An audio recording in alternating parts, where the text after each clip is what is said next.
Next, a knife amnesty and compensation scheme begins today, encouraging people who own zombie-style blades and machetes to surrender them.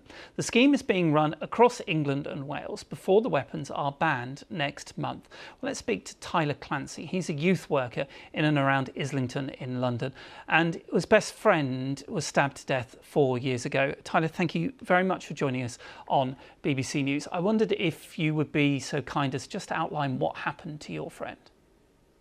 So my friend Romario Opia, he was stabbed and killed on the 25th of January 2021. He went out with his friends and they were walking through an estate where they met another group of boys.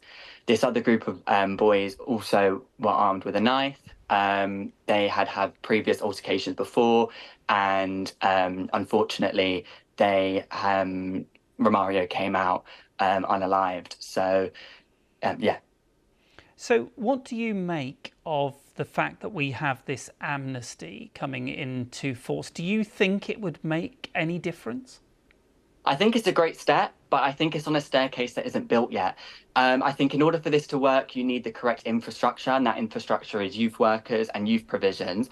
And I just don't think that youth work is happening right now. And it's not to downplay or discredit any youth workers across the country, but it's simply because youth workers aren't being treated as professionals and youth spaces aren't being treated as essential, which in turn basically means that we aren't being funded. If anything, we're being underfunded countless times over and over again. Youth provisions are closing down. Young people have no safe spaces to go. So they're out on the streets. And the main factor, the main reason, the police have said it, we see it as youth workers, that young people essentially are holding knives and carrying knives because they're scared. They've got nowhere to go. They're scared that they're going to get hurt. That's why they're carrying knives. Our youth centres are a comfort for them. They are allowed to create music. They are allowed to get creative in arts and media, and that's what they really, really enjoy in our youth spaces.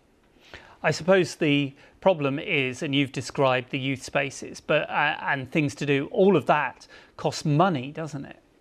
Absolutely, it does cost money. And when you're not being treated as essential or professionals a lot of the time, I think our work is getting downplayed and we get underfunded, and we are always the ones being cut, whether it's play provisions, youth provisions. We've seen it time and time again. I'm very lucky to be in the borough of Islington, where we have quite a few youth projects, but you see it across London. And even in our borough, where we have quite a lot going on, it's continuously being shut down, underfunded, and we are always at the end of it, countless times, every single time. Do you also think that maybe there is a factor that these young people don't trust authority? They don't trust the police to be able to help them if there is trouble in the area?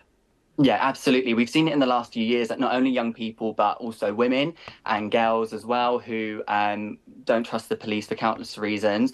And they're all pretty valid a lot of the time. I absolutely do not want to discredit the police. They are amazing at keeping us safe.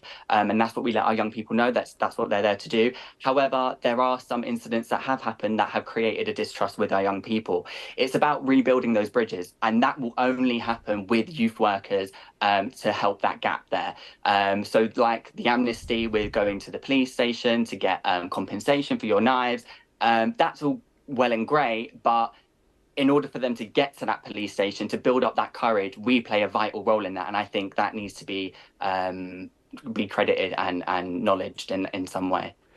Tyler, thank you very much for your insight into this issue, which I know is a big one. Really appreciate your time. That's youth worker Tyler Clancy.